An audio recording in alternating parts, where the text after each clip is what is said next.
Hey everyone, it's Beth and I'm back today to talk to you a little bit about mindset.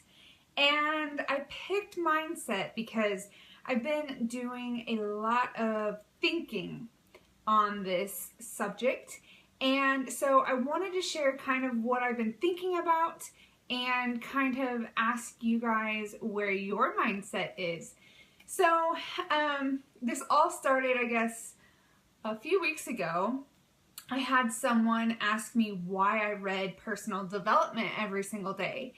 And they kind of challenged me on it, thinking that maybe these types of books were not the best to be reading. And as we conversed and I saw her side of the story, I got to thinking, why am I reading personal development? And today, all of a sudden, I had one of those duh moments, like, duh, that's why I'm doing it. And so I wanted to share that with you. Ultimately, it is my desire to become a better person because I want to become like Christ. He was the example that I want to follow in. And so for me, I am a sinful person. I have, human nature is to not be a very nice person, to sin a lot. And so I have to deny that flesh part of me so that I can walk in grace and truth like Jesus would want me to.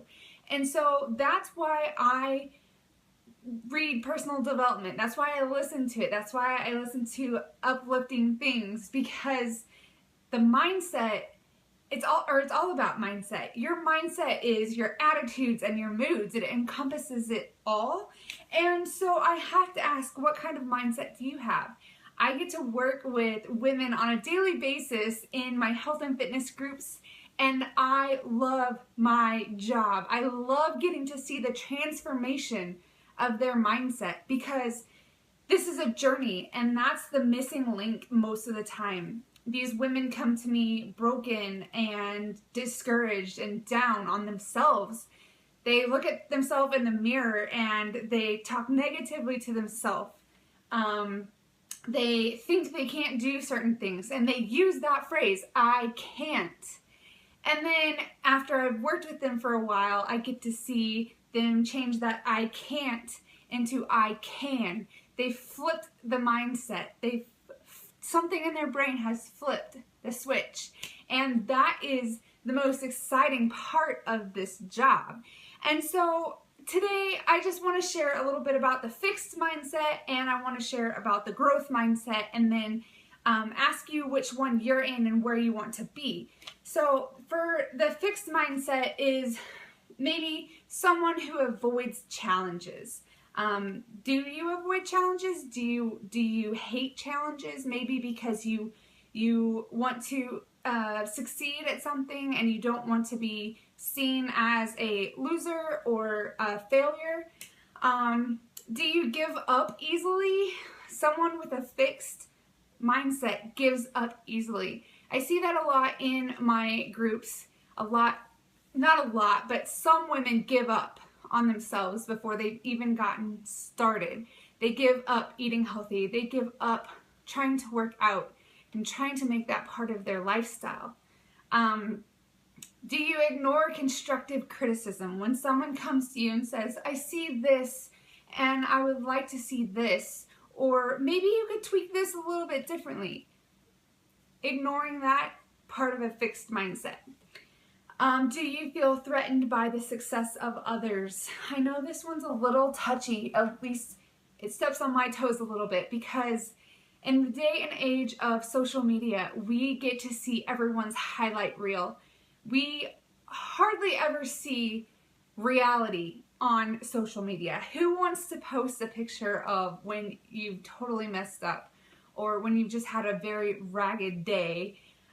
We get to see the best of people on social media. And so it's really, really difficult to go through your newsfeed and scroll and just see all of these perfect people. But let me tell you, they're not perfect. They are sinners just like me and you.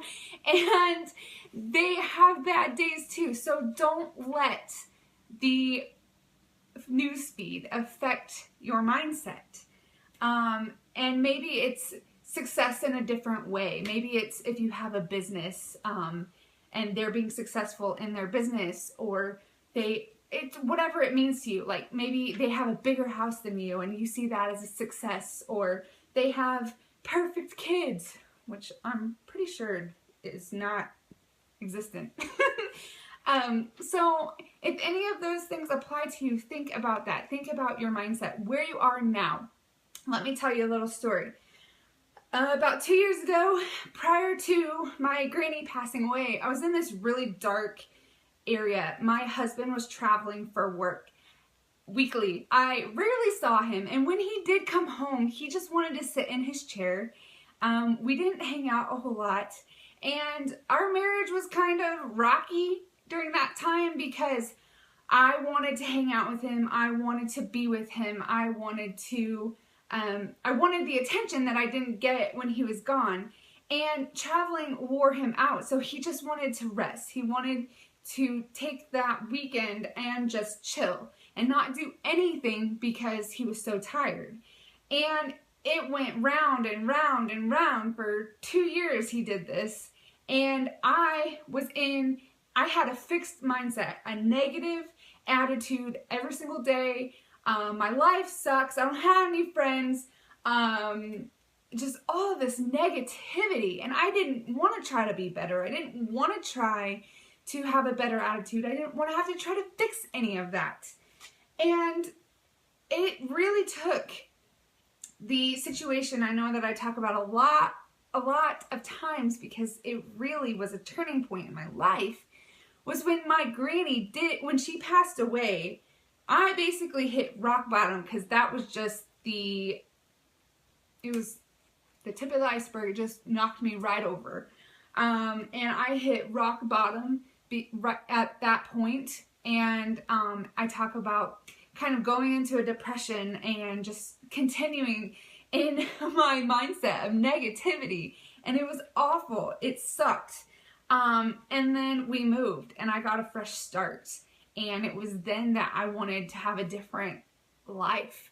And I chose to change my mindset. And so having a growth mindset is where we want to be. We want to learn to grow. We have a desire to learn. Do you have a desire to learn? Do you want to soak all of that information in? We embrace challenges. We say, sure, I'll do that, but I'm not sure how. I don't know how I'm going to get over that hump. I'm not quite sure how it's going to happen. It will challenge me, but I'll do it. And when it gets hard, we don't just give up. We persevere. We keep going, and we find a way to figure it out. And when that person comes up to us and says, hey, maybe you should think about doing it this way, we learn from those circumstances. We learn and take that constructive criticism and apply it to the situation, or change our mind about it, or, just learn from what is going on. And ultimately, we can look to others to be inspired and encouraged. I love when people are positive on social media, because there's so much negativity in this world. And I love my fellow friends who have home-based businesses, and they are encouraging and empowering other people. That is inspiring to me. I don't see them as a competition. I see them as trying to encourage this dark world and spur each other on. And that is encouraging to me. So maybe you're in the fixed mindset and you want to get to the growth mindset. How do you do that? Well, I've got some tips for you. First, examine your own beliefs. Where are you at? What do you believe? What is limiting you? What are those limiting beliefs? Do you keep saying, I can't do this? Just examine your heart and your mind and your thoughts. And it may wake you up a little bit, but When you take control of those thoughts and what you're thinking and what you're believing about yourself and what you're believing about others, you can move on and you can grow and learn from that. So what thoughts do you currently think? Which ones of those need to go? Number 2, feed your mind with uplifting words. This is exactly why I have a morning quiet time. I do my Bible study first, and I am inspired and encouraged and convicted of things that God says I need to be doing in my life. But number 2, I also read my personal development book. Some of them are Christian-based, some of them are not, but I can learn. I can learn to be a better person. I can learn to be a better wife. I can learn to be a better encourager. I can always learn. And so whether you like to read or you like to listen to podcasts or turn on some positive music, there's great things out there that you can choose to do. So you're listening to those encouraging things and not thinking negatively. Number 3, this one is so important and it's very near and dear to my heart. Discover who you are. Discover your identity. And I didn't think I was going to cry, but this is one of the most empowering things I have ever done in my life. Last year, I was on this journey, new city, new town, new house, new friends, new everything, and I had just I was just trying to come out of this depression that I was in, and I was lost. Who am I as a wife? Who am I as a woman? Who is Beth? And it really took some searching and just digging through God's word and finding my identity. Who does He say I am? And if you're struggling with that, first of all, reach out. I have an awesome free resource for you I would love to give you that can help you find your identity. But secondly, start reading His word and start looking for those things. Who are you? Who does God say you are? That is the most empowering thing, because you know what? This world throws a lot of negative things at us and tries to tell us who we are. We're not good enough and all of this other crap. And that's not true. And so I just encourage you, if you are struggling in that area, search, because I can stand firm in who I am because God says it. And that is the most amazing feeling. And I am 100 times more confident today than I was a year and a half ago. And that is just an amazing feeling, just having that inner confidence that doesn't come from self, it comes from Christ. And that is amazing. Okay, number 4, seek out positive friends. They say that you're like the closest 5 people you hang out with. So if those 5 people are negative, you're probably going to be negative. Or so think about who the people are that you hang out with. And maybe you need to cut ties with them. It may not need to be forever, but maybe it needs to be for a little bit. And find the positive people, the people who are going to encourage you and spur you on and build you up and push you to be your best self. Find those people and hang out with them. Number 5, be thankful. This is kind of like a no-brainer to me, but sometimes I have a hard time with it. If you just take 5 minutes out of your day and just sit there and think, what can I be thankful for today? You cannot be negative and thankful at the same time. So maybe you need to start keeping a gratitude journal. Maybe you just need to journal in general. I don't know. Maybe you just need to pray and thank God for what He's given you. Try and do that. It doesn't take very long. And there's a lot of things that you can be thankful for right now, I'm sure. And then the last thing I have is create a morning routine. I know I've already kind of covered this point, but it is extremely important for me to be the best version of myself, and that includes getting positive words in my mind first thing in the morning. Because if I allow the world to yell at me first, then I'm not in a very good mood. My mindset is negative for the rest of the day. And I have to set my mind right I have to get right with God first, and then read some personal development that's going to encourage me to be a better person. And so create a morning routine. I'll be the first to say that I'm not a morning person, but yet I get up at 6 a.m. every single day, and I sit on my couch and I read God's word. And it used to be, like I said this morning, it used to be something I just checked off the list, but as I've grown, as I have sought His wisdom, as I have grown closer to Him, I've expanded that time.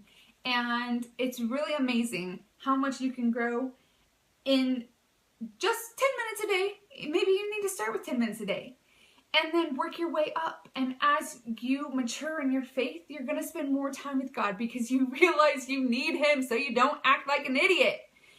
At least for me. So create that morning routine. I encourage you to do so. I know a lot of people say they're not morning people. You can do this. You can maybe not force yourself to become a morning person, because I'll still say I'm not a morning person, but I've started to crave my routine in the morning. And I get excited to think about spending more time in the Word and journaling and meditating on verses that He gives me in the passages that I read. So, what is it? Do you have a fixed mindset? Do you find yourself being negative? Or do you have a growth mindset? You're wanting to learn. You're wanting to be better. I would encourage you to think about those things. Think about where you want to be. For me, I want to be closer to Christ. And so I need to be willing to learn. And I need to be willing to change things. And I need to be okay with that. Because Christ changes our hearts. And in turn, that affects our minds, and our minds affect the rest of our day. So, hope that helps. If I can be an encouragement to you in any way, please reach out. I hope you guys have a great day, and I'll talk to you later. Bye!